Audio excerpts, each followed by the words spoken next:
Hello everyone, my name is Mamata Biswas. I was born in West Bengal and brought up in Uttar Pradesh.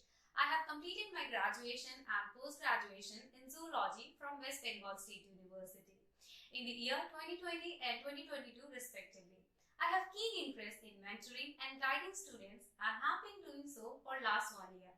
I also like to interact with students and have a meaningful and thoughtful conversation with them. My today's topic of discussion is human circulatory system. Students, you must be wondering to know the heart, to explore the heart. So, today we will discuss the topic, our heart. So, before discussing about the heart, we shall know about the circulatory system. So, what is circulatory system? Circulatory system is basically the organ system of our human body, which is responsible for the transportation of different materials from one side of the body to different side of the body. Now, these materials can be anything such as nutrients, respiratory gases, hormones, enzymes, etc. So, the human circulatory system majorly consists of three components. The first is the blood, the second is the blood vessels, and the third is the heart. Okay, so everybody knows that blood is the red color fluid which flows inside our body. Now, but basically, blood is a solution. And since every solution has a solute part and a solvent part, in the same way, our blood also has a solvent part and a solute part.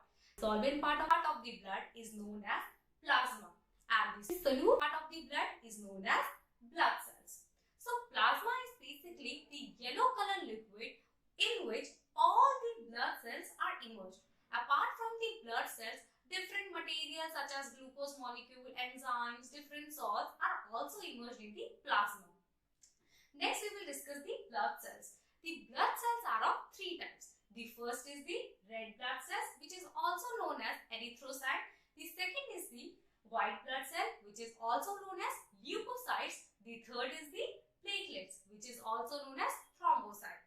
So, the red blood cell has a red color pigment which is known as hemoglobin. This hemoglobin imparts red color to the blood. Apart from this, the function of red blood cell is to carry the oxygen molecule from the lungs to different part of the body, and from the different part of the body carry the carbon dioxide molecule and reach it to the lungs. Next, we will discuss the white blood cell. The function of the white blood cell is to defend our body. And how does it do this? Whenever we get infected by different microorganisms, the white blood cell engulfs the microorganisms and breaks them into different small pieces. So, it defends our body or protects our body or gives us immunity. Next, we will discuss the platelets.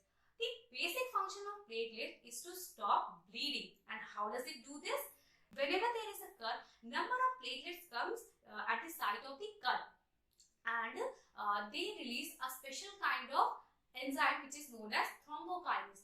This thrombokinase converts the fibrinogen which is present in the plasma of the blood into fibrin, and this fibrin results in the clot. Next, we will discuss the blood vessels. The blood vessels are the tubular structures in which the blood flows. The blood vessels are of three types. First is the artery, second is the vein, and the third is the capillary.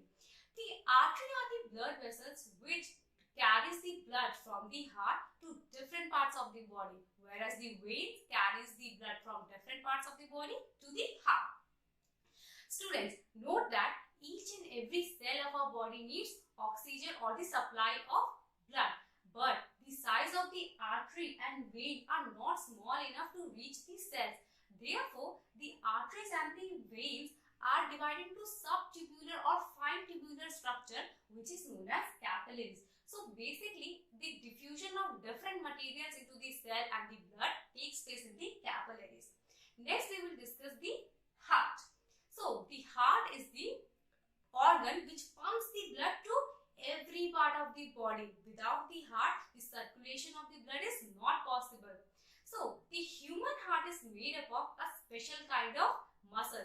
The name of the muscle is cardiac muscles, and the human heart is of 4 chambers. The upper 2 chambers are known as right atrium and the left atrium. The lower two chambers are known as the right ventricle and the left ventricle. Now we will discuss about the flow of blood through the heart. The deoxygenated blood first enters into the right atrium, and in the right atrium through the tricuspid vein it enters into the right ventricle.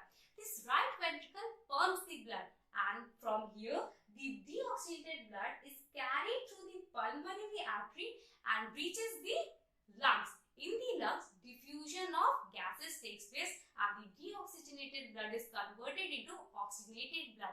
This oxygenated blood from the lungs is carried through the pulmonary vein, and the pulmonary vein brings the oxygenated blood and pours the oxygenated blood into the left atrium. The oxygenated blood from the left atrium through the mitral valve enters into the left ventricle. This left ventricle pumps the blood, and through the left ventricle the blood enters into the aorta, and through the aorta the blood is transfused or transported to every part of the body. In every part of the body again the diffusion takes place. The oxygen enters into the cell, and the carbon dioxide enters into the blood, and the blood becomes deoxygenated blood. The deoxygenated blood through the vena cava again takes the blood or supplies the blood to the right atrium, and the cycle continues. Thank you. I hope you like my video.